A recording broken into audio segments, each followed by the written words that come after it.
Eu sou o Dr. Luiz Fernando Rodrigues, trabalho há 18 anos com medicina paliativa e tudo que faço é porque eu acredito que ninguém merece viver sem conforto e sem bem-estar, principalmente quando está na fase final da vida. Através de cursos online, workshops, palestras, eu pretendo levar um pouco desse conhecimento para os profissionais de saúde, para eles se apropriarem desse tema e poderem oferecer um melhor cuidado para os seus pacientes. Se você é profissional da saúde e cuida de pacientes que são portadores de doenças graves, crônicas, progressivas, sem possibilidade de cura e que estão caminhando para terminalidade, e você quer tentar melhorar a qualidade de vida, promover alívio dos sintomas e do sofrimento desses pacientes, inscreva-se no meu canal, curta, compartilhe com seus outros colegas que também são profissionais da área da saúde. O profissional de saúde deve olhar para o paciente portador de Alzheimer de uma forma um pouco diferente do que o paciente portador de câncer. Geralmente o câncer tem uma evolução um pouco mais rápida, mais dramática, nós costumamos dizer, porque se trata de uma doença consumptiva. Já o portador de Alzheimer tem o que nós chamamos de uma evolução arrastada, longa. Ele passa por várias fases antes de chegar na etapa mais final da vida mesmo, que é quando ele fica acamado e altamente dependente do cuidado de terceiros. Nesse sentido, é que o profissional de saúde, seja ele o médico, enfermeiro, técnico, psicólogo, enfim, tem que olhar para essa situação e entender que esse paciente já vem dentro de um processo progressivo de declínio funcional e que daí ele vai enfrentar os problemas decorrentes de estar acamado e dependente. A medicina paliativa olha para o paciente com Alzheimer no sentido de lhe promover o melhor conforto possível, não só ele, como também a sua família.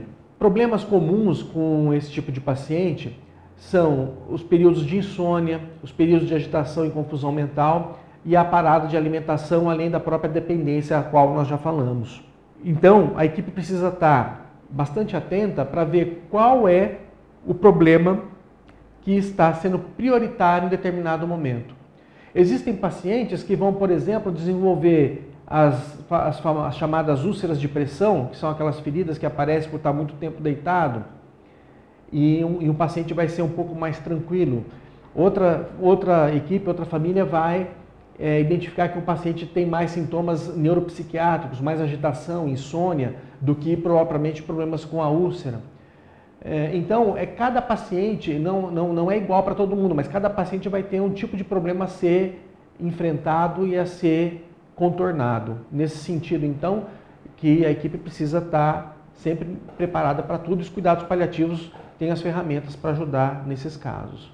Um paciente com Alzheimer, ele vai ser internado, assim como qualquer outro paciente em cuidados paliativos, quando o cuidado no domicílio não estiver mais sendo possível ser sustentado.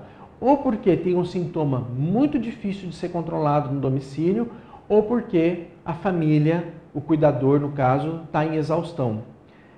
Quando o paciente com Alzheimer ele já está em regime de cuidados paliativos, não só o Alzheimer, qualquer outro tipo de demência ou qualquer outro paciente candidato a receber cuidados paliativos, a gente sempre tenta internar o mínimo possível. Mas, para que o cuidado no domicílio tenha sucesso, é preciso que os sintomas estejam bem controlados, que a família esteja bem, no mínimo organizada, e com o apoio de uma equipe que faça visitas com frequência. Nesse sentido, a gente consegue dar um bom apoio e aí se consegue evitar as internações.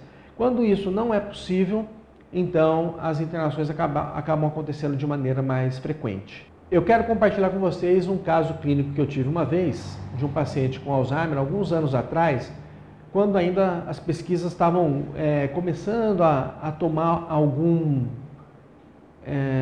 formato ainda dentro da área do Alzheimer. E eu me lembro bem desse caso porque foi um caso bastante difícil no sentido de fazer o controle do delírio nesse paciente.